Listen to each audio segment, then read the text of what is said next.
surprising new study shows that 1 in 4 people do not think that a one-night stand is cheating. Odd, right? So okay. what exactly is considered cheating then? According to a study by YouGov, 16% believe that following an ex on social media is cheating. And more than half of those studied say that sending a flirtatious message to someone is also cheating. Joining us this morning to talk more about it, especially now that we all have a cell phone and it makes it a whole lot easier, is relationship expert and our good friend, Rick Brown. Great to see you. How are you? Great. I'm guessing the 1 in 4, that 1 is not part of that 16%. Yeah, probably if you don't think a one-night stand is cheating. Well, you also have to wonder who they were asking. Was it the one who actually did the cheating? Probably, right? Probably found a way to justify it. Right. Yeah. I mean, how often do you hear this? You deal with couples every day. Yeah. How often do you hear this about this gray area, Rick, and what is and is not cheating? Yeah, I think anything in which you're keeping a secret from your partner, something that you don't talk about, you would have to consider cheating.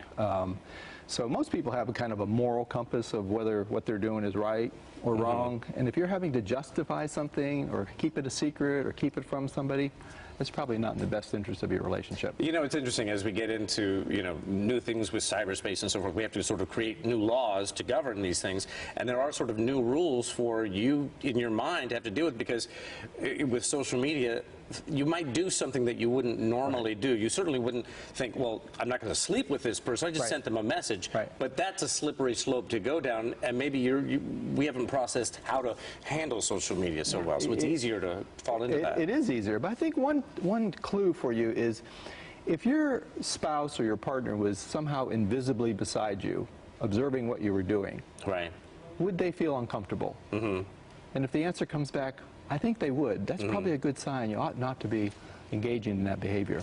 All right, let's talk about that conversation that every couple needs to have. And you would say, I'm sure, it needs to be had long before you ever walk down the aisle, right? About what is and is not acceptable in this relationship. I think it's an important one to have, to ask your partner what they feel comfortable. But again, I think most people feel a sense of a moral compass in terms of what's right and wrong. And if you're keeping something, or you feel like you're trying to justify something, or you're hiding something from your partner, that's probably not a good thing. You know, there's also the talk about forgiveness, because some people can't forgive a one-night stand, couldn't forgive an affair. But do you find that couples are able to move past an online flirtation or, sexting, I suppose? Yeah, and I think it also can serve as a crisis point to help you move to a better place in your relationship, because once that's exposed or it's brought to the attention, it's an indication that something was missing in your relationship. The fact that I was doing that, or I was tempted to do that, or I thought about doing that, says that something between us is missing. And we're probably feeling a lack of connection with each other, and so we can use that as a way of saying, we got to look at our relationship. And that's the conversation we ought to be having. If I feel tempted to do something like that, it's an indication to me that I'm missing something. Something's missing in our relationship. Okay, I got to ask, pornography. Yeah. If your spouse is into that, that can be a real issue, and a lot of women view that as cheating as well. Right, and again, I think it's something where if your spouse is hanging over your shoulder and observing you, would they feel comfortable with what you're doing? And if the answer comes back, I don't think so, then it's probably an indication I need to be talking to my partner about what's going on in my life. Yeah. All right. Always good to see you. Doc, how can people find you? Just rickbrown.org, O-R-G. Always great to see you. Thank you, Rick. Good to see you, sir. Good to be back. Thank you.